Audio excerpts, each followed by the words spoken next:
पानी। जिसमें गिरोगे उसके आकार का बन जाएगा। तो अभी इसकी सीमाएं ऐसी थी, फिर इसकी सीमाएं ऐसी हो गई। तो सीमाएं अनिश्चित होती हैं, समझ रहे होगे, देखने में हमेशा चेंज होता रहता है। ये बह सकते हैं, इन्हें कम दाब सकते हैं, यानी कि इन्हें बहुत थोड़ा बहुत दाब सकते हैं, कम ज़्यादा नहीं दाब सकते। ठीक है, जो लिक्विड होते हैं। फिर आता है हमारा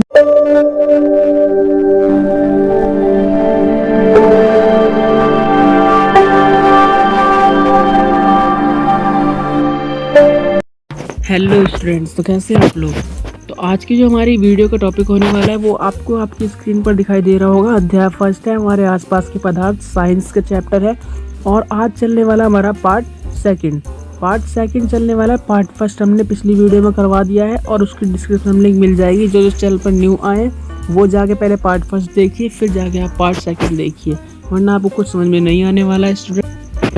और हम आपसे यही कहेंगे कि जो इस चैनल पर न्यू आए वो इस चैनल सब्सक्राइब कर लें, ताकि आने वाली और अच्छी वीडियो आपको मिलती रहे। और बेल आइकन को भी ऑन कर लें, ताकि आने वाली हर अच्छी वीडियो आपको सबसे पहले मिले और आप जल्दी सीख सकें स्टूडेंट्स।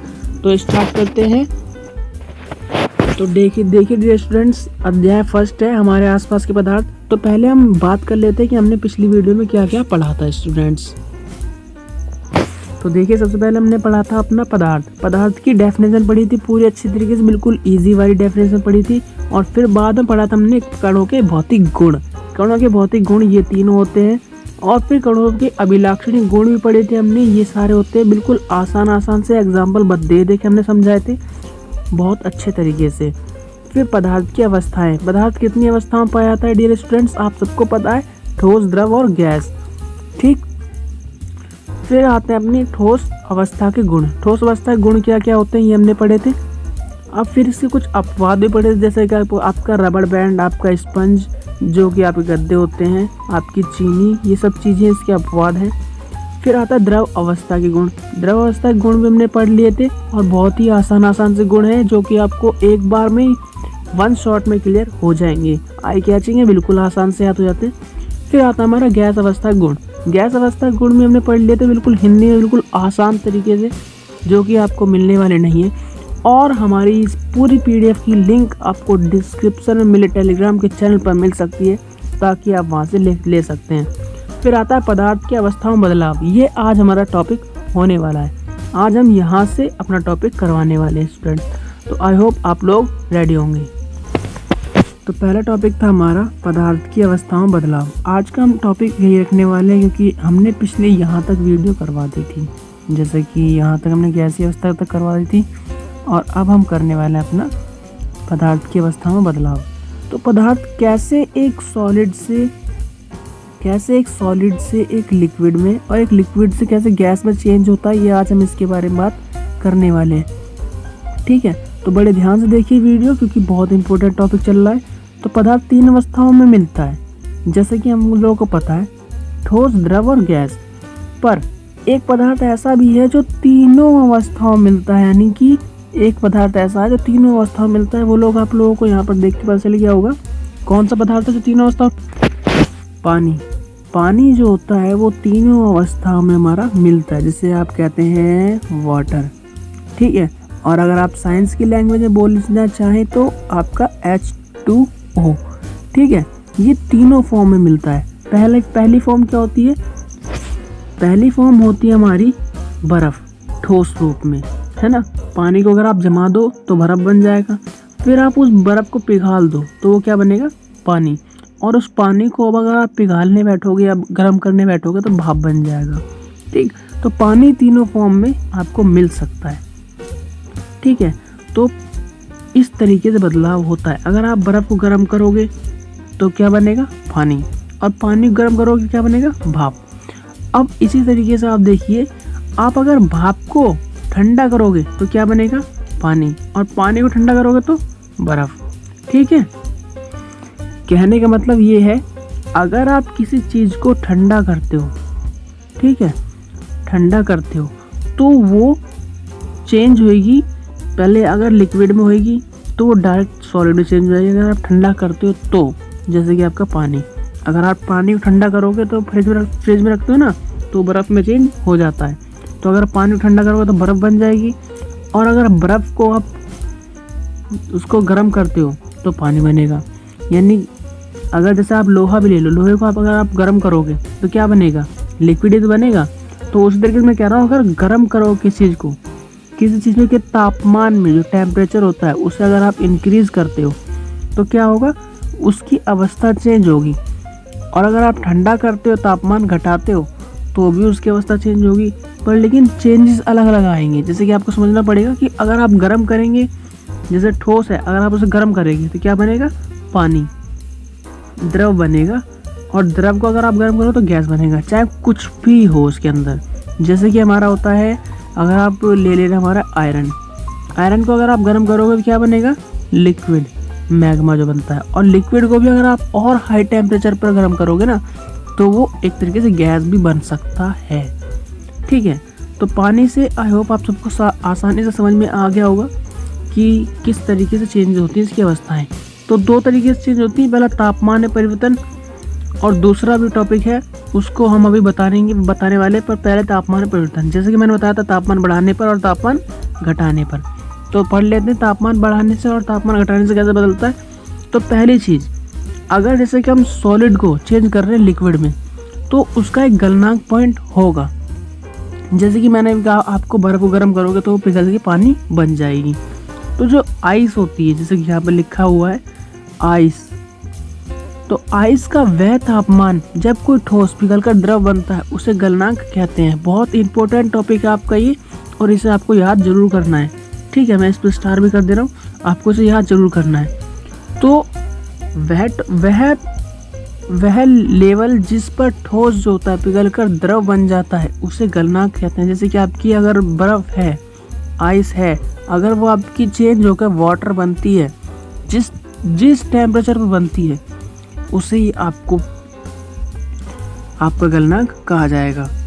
ठीक है, अब एक बात है, वो ये है कि बर्फ़ का गलनांक कितना होता है। बर्फ़ का गलनांक होता है 0 डिग्री सेल्सियस यानी 273 केल्विन। ये बर्फ़ का गलनांक होता है।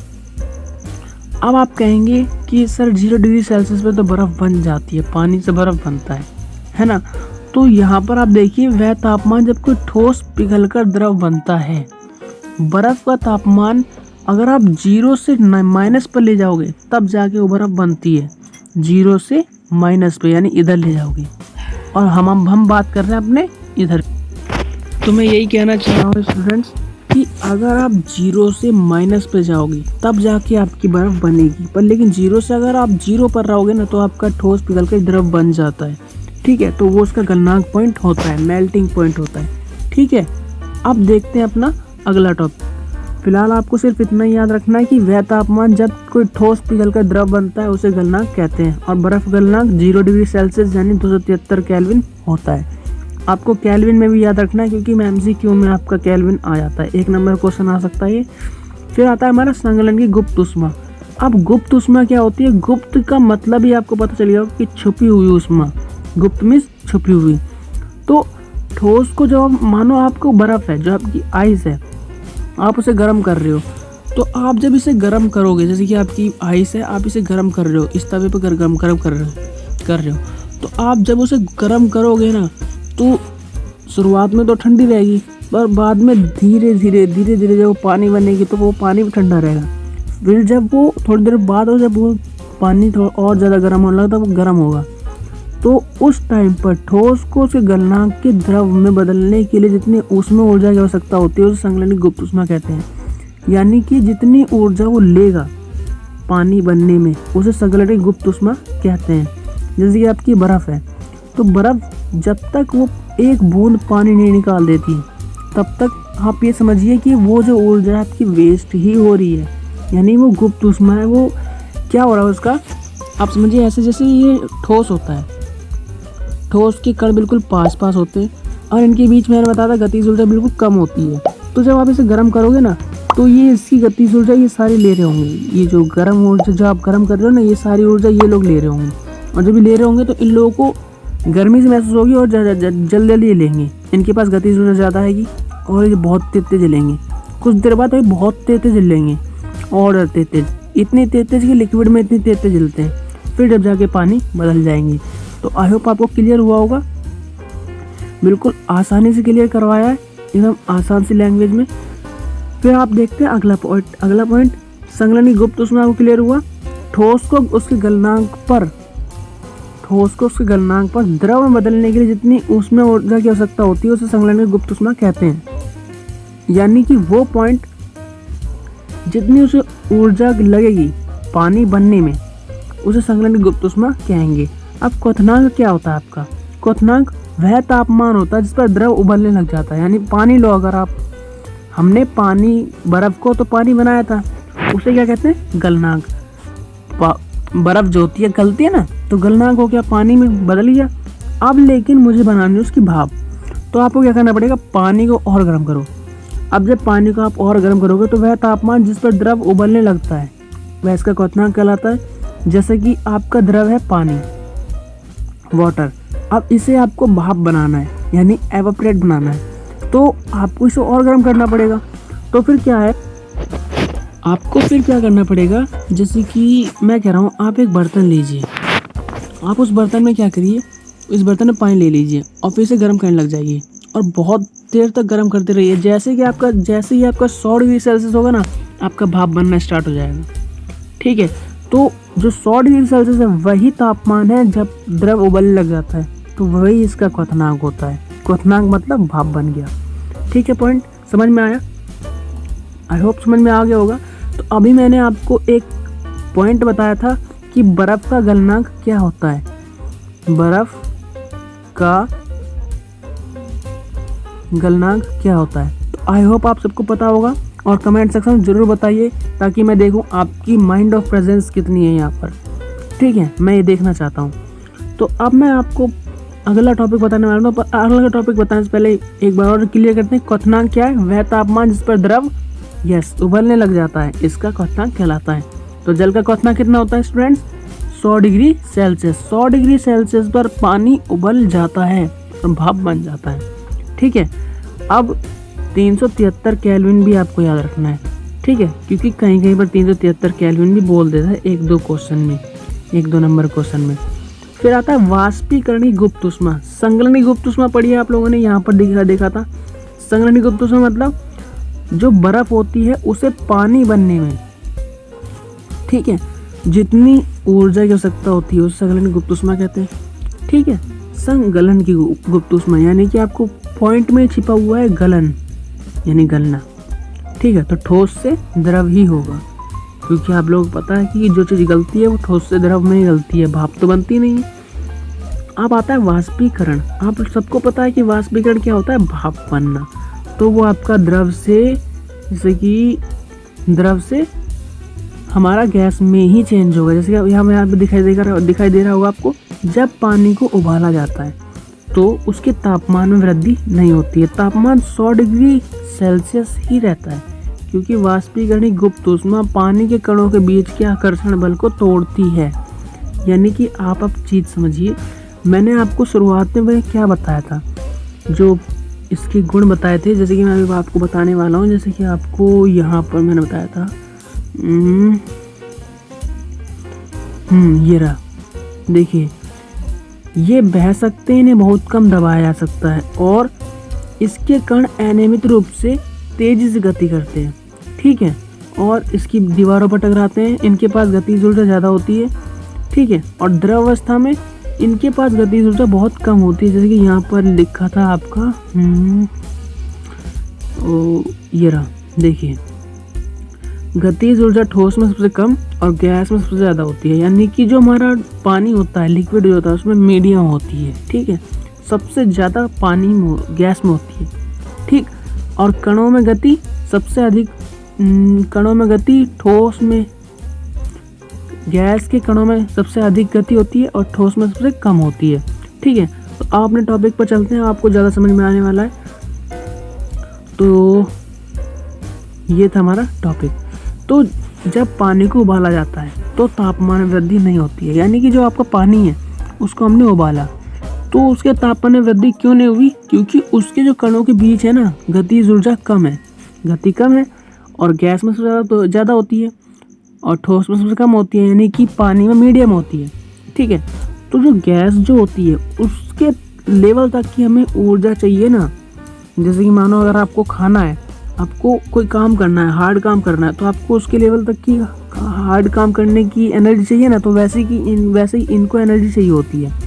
तो जब इनको एनर्जी चाहिए तो इनको भी गर्म करना पड़े, इनको एनर्जी लेनी पड़ेगी, तो इनको एनर्जी लेनी पड़ती है, जिसके कारण हमारा पानी का तापमान बढ़ता नहीं है स्टूडेंट्स। ठीक है, फिर आपका वो पानी जो होता है भाप बन जाता है। जब आपका लेवल वो 100 डिग्री सेल्सियस पर वो भाप बनने लग जाता है, पानी कणों के बीच आकर्षण बल तोड़ देती है, फिर जब जाके वो ऐसे एवोपरेट होने लग जाता है, उसके बीच कणों की गतिज ऊर्जा तेज हो जाती है उस हीट को लेकर। ठीक है, आई होप समझ में आया होगा। इसको नहीं समझ में आया हो कमेंट सेक्शन में बता सकता है। गर्म करने पर अब जैसे कि आपको वाष्पीकरण जो होता है, तो कोई भी चीज़ हो, पहले आपकी ठोस होएगी, है ना, फिर ठोस से द्रव होएगी, फिर द्रव से गैस होएगी गर्म करने पर। ठीक है, और फिर आपके अगर आप उस किसी चीज़ को ठंडा करते हो, तो पहले गैस को अगर आप ठंडा करोगे तो द्रव बनेगी, और द्रव को ठंडा करोगे तो ठोस बनेगी। ठोस को ठंडा करने का कोई फ़ायदा नहीं, वो ठोस ही रहेगा। ठीक है, तो द्रव को अगर आप ठंडा करोगे तो ठोस बन जाएगा। ठीक है, गैस को आप ठंडा करोगे तो द्रव बन जाएगा, जैसे कि यहाँ पर लिखा हुआ है। पहले अगर आप गैस को ठंडा करोगे तो द्रव बनेगा, और फिर द्रव को ठंडा करोगे तो ठोस बन जाएगा। और गर्म करोगे तो ठोस को गर्म करना है तो द्रव बनेगा, और द्रव को गर्म करोगे तो गैस बनेगा। ठीक है, ये तो क्लियर हुआ होगा। अब आता है हमारा ऊर्ध्वपातन।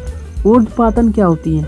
ऊर्ध्वपातन कुछ ऐसे पदार्थ होते हैं जो द्रव अवस्था में बदले बिना सीधा ठोस से गैस में पहुंच जाते हैं। जैसे कि आपका, अगर आपने कभी एक एग्जाम्पल कराओ, वो एक्सपेरिमेंट करा हो, तो आप कपूर लेना कभी, और कपूर को आप थोड़े दिन के लिए खुला छोड़ देना, बाहर हवा में कहीं रख देना, तो वो बिना पानी में बने ठोस होता है, बिना पानी में आए वो डायरेक्ट के डायरेक्ट हवा में भाप बन जाएगा। क्यों? क्योंकि वो एक ऐसा पदार्थ है जो कि ऊर्ध्वपातन की क्रिया को कंप्लीट करता है, प्रक्रिया को कंप्लीट करता है। क्यों? क्योंकि वो बिना द्रव अवस्था में आए बिना सीधे ठोस से गैस में पहुंच जाता है। इसे ऊर्ध्वपातन बोलते हैं, इस प्रक्रिया को ऊर्ध्वपातन बोलते हैं स्टूडेंट्स। ठीक, तो आई होप क्लियर हुआ होगा। इसके एग्जाम्पल है कपूर और अमोनियम क्लोराइड। ठीक, अब फिर इसको आता है हमारा दाब परिवर्तन का प्रभाव, तापमान परिवर्तन का प्रभाव। ये था हमारा ये रहा तापमान परिवर्तन का प्रभाव। गलनांक क्या होता है? वह तापमान जब कोई ठोस पिघलकर द्रव बनता है। ठीक है, संगलन गुप्त ऊष्मा यानी कि जितनी ऊष्मा वो लेता है एक द्रव बनने में। क्वथनांक वह तापमान जब भाप बनता है, जल का क्वथनांक ये होता है। वाष्पीकरण गुप्त ऊष्मा क्या होती है? वह तापमान जब कोई भाप बनने में टाइम लेता है। गर्म करने पर ठोस द्रव में बदल जाता है और द्रव गैस में। ठंडा करने पर गैस द्रव में और द्रव ठोस में। ठीक है, ऊर्ध्वपातन कुछ ऐसे पदार्थ हैं जो अपने आप को बिना द्रव अवस्था में बदले ठोस से गैस और गैस से ठोस में बदलते रहते हैं, यानी वो द्रव में अवस्था में नहीं आते हैं। ठीक है, अब फिर आता है दाब परिवर्तन का प्रभाव। ये बहुत टॉपिक इंपॉर्टेंट है। दाब परिवर्तन का प्रभाव कैसे होता है? यानी कि आप अगर कोई गैस लेते हो, जैसे कि आप गैस लेते हो, सिलेंडर में गैस भरी आती है, तो वो गैस बहुत हद तक भरी आती है। जैसे कि आपको सिलेंडर, अगर आप कभी एक्सपेरिमेंट करना मत, लेकिन अगर आप कोई सिलेंडर को हिलाता है तो उसमें लगे जैसे पानी भरा हो। छोटे मोटे सिलेंडर भी अगर आपके जैसे फॉग होगा तो उसमें वैसे लगे जैसे पानी भरा हो, है ना। और अगर आप बाहर निकालते हो तो गैस से निकलती है ना। क्यों? क्योंकि अगर आप गैस में दाब बढ़ाओगे और वो ठंडा होता है ना, और तापमान अगर आप कम करोगे, ठीक है, तो वो द्रव बन जाती है, यानी लिक्विड में चेंज हो जाती है। ठीक है, जैसे कि आपका फॉग ठंडा भी होता है और उसमें बहुत ज़्यादा प्रेशर होता है। ठीक है, इसीलिए दाब बढ़ाएंगे, तापमान घटाएंगे तो वो गैस द्रव में बदल जाएगी। ठीक है, जैसे कि आपको इसमें दिखाई दे रहा होगा। क्यों? क्योंकि जो गैस होती है, गैस के कण बहुत खुले होते हैं। जब आप एक पिस्टन से या किसी चीज़ से प्रेशर दोगे तो उसके कण आसपास आएंगे। ठीक है, और फिर और प्रेशर दोगे तो उसके कण और आसपास आ जाएंगे, जिसके कारण वो एक लिक्विड बन जाएगा। और अगर और प्रेशर दोगे तो वो एक सॉलिड भी बन सकता है स्टूडेंट्स। ये बहुत रेयर चांस है सॉलिड बनने के, लेकिन लिक्विड बनने के बहुत ज़्यादा चांसेस है। ठीक है, दाब बढ़ाने से गैस के कण पास आ जाते हैं, जैसे कि यहाँ पर समझाया था हमने। ठीक है, जिसके कारण वह एक लिक्विड बन जाता है। तो शुष्क बर्फ जो है वो इसी का ही उदाहरण है। मैंने क्या बताया था, सॉलिड भी बन सकता है। तो सॉलिड जब बनता है तो शुष्क बर्फ में बनता है ठोस, CO2। ठीक है, सॉलिड। अब दाब जो होते हैं, दाब डालने से अवस्था में परिवर्तन कैसे होता है, देखिए यहाँ पर आपको दिखाई दे रहा होगा, ये सॉलिड है, ये हमारा लिक्विड है और ये हमारी गैस है। तो जब हमारा ठोस जो होता है, हमें द्रव बनाना होता है तो संघनन करते हैं, संघनन तो पता होगा आपको। फिर द्रव से हमें अगर गैस बनाना तो वाष्पीकरण करते हैं, और अगर डायरेक्ट हमें गैस से ठोस बनाना है तो ऊर्ध्वापातन करते हैं, तो आपको पता ही होगा। फिर अगर आप ध्यान से देखिए तो इस डायग्राम में एक और लाइन बननी है, जैसे कि अगर आपको जैसे कि ठोस से डायरेक्ट गैस में जाना है तो दोनों में ऊर्ध्वापातन होगा। द्रव अवस्था में जब नहीं आते हैं तो ठोस से डायरेक्ट गैस में जाएंगे तो आपका ऊर्ध्वापातन होगा, और या फिर गैस से अगर ठोस में होगा तो भी ऊर्ध्वापातन होगा। वो तो आपको क्लियर है ही। पर लेकिन आपको अगर ठोस से द्रव में जाना है तो उसे गलाना पड़ेगा, जिसे संघनन कहते हैं। ठीक है, और अगर आपको द्रव से गैस में आना है तो उसे वाष्पीकरण करना पड़ेगा, यानी कि गर्म करना पड़ेगा। ठीक है, तो ये तो टॉपिक है क्लियर।